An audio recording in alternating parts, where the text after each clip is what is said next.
Assalamualaikum warahmatullahi wabarakatuh. Hai teman-teman, kembali lagi bersama Kak Puji pada pembelajaran biologi. Sebelum memulai pembelajaran, Kak Puji ingin tahu bagaimana kabar teman-teman hari ini? Sehat? Alhamdulillahirrahmanirrahim. Semoga senantiasa kita selalu diberikan kesehatan.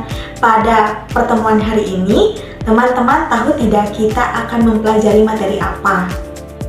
Betul sekali, kita akan mempelajari materi perubahan lingkungan. Adapun capaian pembelajaran yang harus dicapai pada akhir fase E, yaitu peserta didik memiliki kemampuan menciptakan solusi atas permasalahan-permasalahan berdasarkan isu lokal, nasional, atau global terkait pemahaman keanekaragaman makhluk hidup dan peranannya, virus dan peranannya, inovasi teknologi biologi, komponen ekosistem, dan interaksi antar komponen serta perubahan lingkungan. Tujuan pembelajaran pada materi ini yaitu menjelaskan pengertian perubahan lingkungan, mengidentifikasi faktor penyebab perubahan lingkungan, menganalisis bentuk dan dampak pencemaran lingkungan, mengklasifikasikan jenis-jenis limbah, dan menentukan solusi atau upaya pelestarian lingkungan. Materi yang akan dibahas pada pertemuan hari ini yaitu pengertian dan faktor penyebab perubahan lingkungan, pencemaran lingkungan, penanganan limbah, dan pelestarian lingkungan. Selanjutnya, kita simak video berikut ini. Seperti inilah kondisi situ Anggara Rahan yang berada di Desa Jati Tengah, Kecamatan Jati 7, Majalengka, Jawa Barat pada Rabu siang. Danau ini sudah mengering sejak 3 bulan yang lalu. Padahal biasanya situ Anggara Rahan dapat menampung ribuan kubik air saat musim hujan tiba. Hal tersebut membuat hektaran sawah yang menggantungkan pasokan air dari situ tersebut mengering dan tidak dapat ditanami. Sementara di Kampung Rancawiru, Kecamatan Kresek, Kabupaten Tangerang, Banten, kondisi sejumlah petak sawah yang biasa ditanami padi mengalami kekeringan ekstrim. Tanaman padi yang tadinya hijau berubah menjadi kuning akibat kering dalam 3 bulan terakhir. Petani mengatakan ada 5 hektar tanaman padi milik petani di Kampung Rancawiru yang gagal panen. Diperkirakan kerugian akibat gagal panen ini mencapai 50 juta rupiah. Pada tayangan tersebut merupakan salah satu permasalahan yang terjadi akibat perubahan lingkungan. Kemudian apa yang dimaksud dengan perubahan lingkungan? Perubahan lingkungan adalah pengurangan fungsi dari komponen atau hilangnya sebagian komponen yang dapat menyebabkan putusnya mata rantai dalam suatu ekosistem. Penyebab perubahan lingkungan dapat dibedakan menjadi 2 faktor, yaitu faktor alam dan faktor manusia. Pertama, faktor alam meliputi aktivitas gunung berapi, tsunami, angin puting beliung, gempa, longsor, banjir, dan kemarau panjang. Kedua, faktor manusia meliputi proses deforestasi, pembakaran hutan, penggunaan pupuk pestisida, dan pertambangan. Lingkungan menyediakan sumber daya alam yang dibutuhkan manusia dalam menunjang kehidupannya. Namun, berbagai aktivitas manusia menghasilkan limbah yang sebagian besar tidak dikelola dengan baik dan dibuang ke lingkungan. Menurut Peraturan Pemerintah Republik Indonesia Nomor 18 Tahun 1999, limbah adalah suatu usaha atau kegiatan yang terkadang limbah tersebut dapat membahayakan bagi kesehatan dan kehidupan makhluk hidup lainnya. Menurut Undang-Undang Nomor 23 Tahun 1997, Pasal 1 Ayat 12, tentang pencemaran lingkungan adalah masuknya atau dimasukkannya makhluk hidup, zat, energi, dan komponen lain ke dalam lingkungan oleh kegiatan manusia sehingga kualitasnya turun sampai ke tingkat tertentu yang menyebabkan lingkungan hidup tidak dapat berfungsi sesuai dengan peruntukannya. Bahan penyebab pencemaran disebut juga polutan. Suatu lingkungan dikatakan tercemar apabila jumlah atau kadar polutan melebihi ambang batas sehingga menyebabkan kualitasnya menurun. Pencemaran lingkungan dapat dibedakan menjadi 4 macam, yaitu pencemaran air, pencemaran tanah, pencemaran udara, dan pencemaran suara. Pertama, pencemaran air terjadi karena masuknya makhluk hidup atau zat lain ke dalam air yang menyebabkan kualitas air menurun ke tingkat tertentu dan tidak dapat berfungsi sesuai dengan peruntukannya. Penyebab pencemaran air dapat berasal dari sumber langsung dan sumber tidak langsung. Untuk sumber pencemaran langsung berupa pembuangan yang langsung dibuang ke badan air seperti sungai, selokan, laut, dan danau. Sedangkan pencemaran air secara tidak langsung berasal dari limbah domestik, limbah industri, limbah pertanian, dan limbah pertambangan. Dampak dari pencemaran air yaitu penurunan kualitas air, kerusakan ekosistem, dan mengganggu kesehatan jika digunakan secara langsung. Kedua, pencemaran tanah. Pencemaran tanah dapat terjadi secara langsung atau tidak langsung.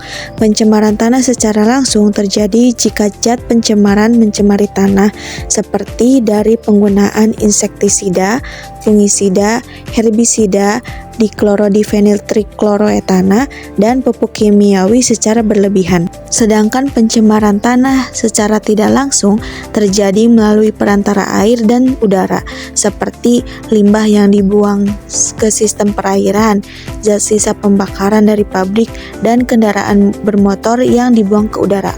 Pencemaran tanah ini memiliki dampak negatif, seperti dapat mematikan organisme di dalam tanah dan mengganggu porositas dan kesuburan tanah.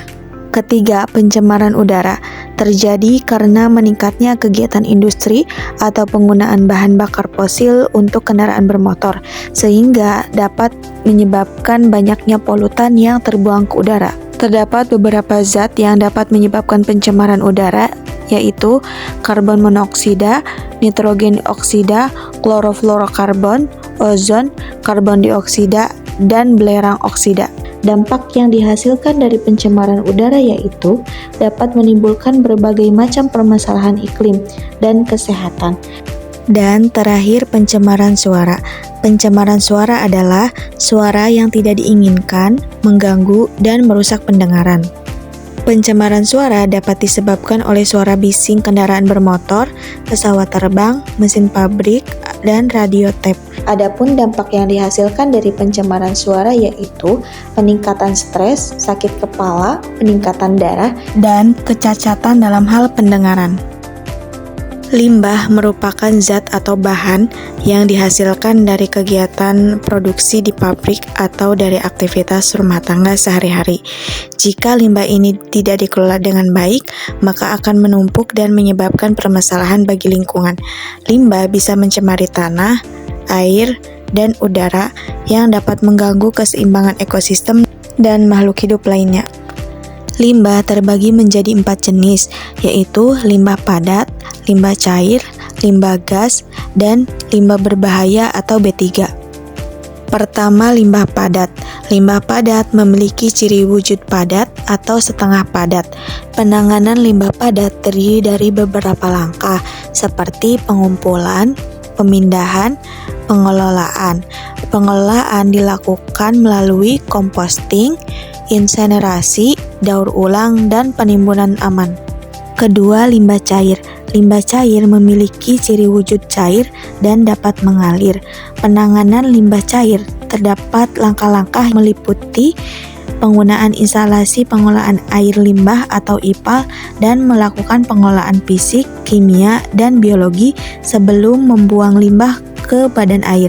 Ketiga, limbah berbahaya atau B3 memiliki ciri khas yaitu mengandung zat beracun, reaktif, serta mudah meledak atau terbakar.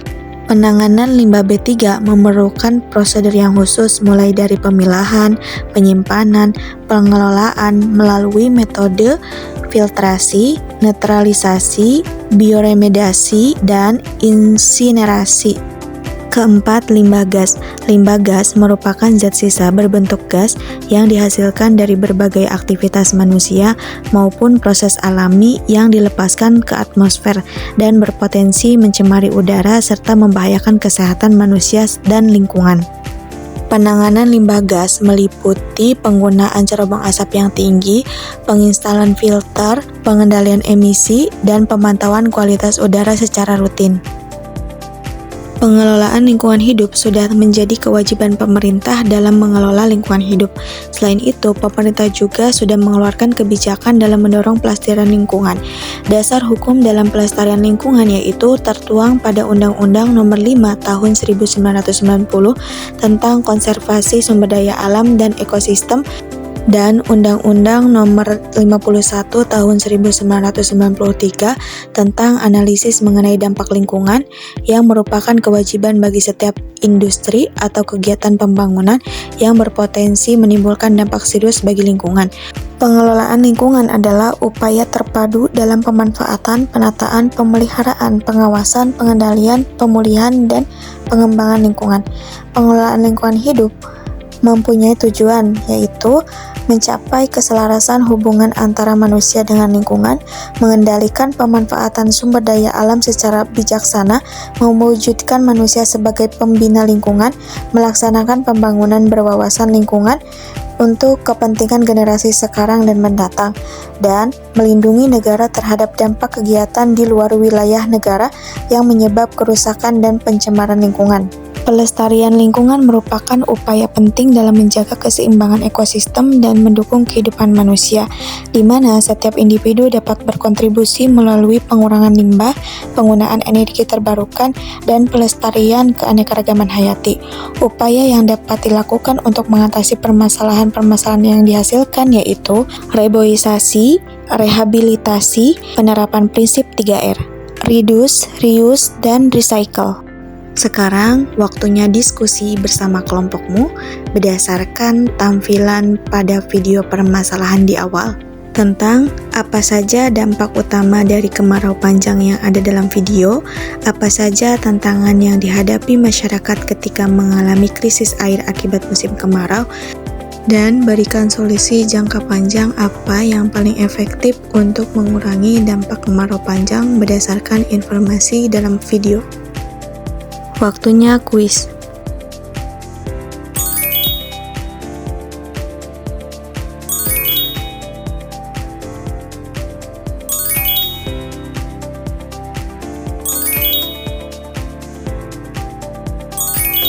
Demikian pembahasan kita pada hari ini. Terima kasih sudah menyimak video sampai akhir.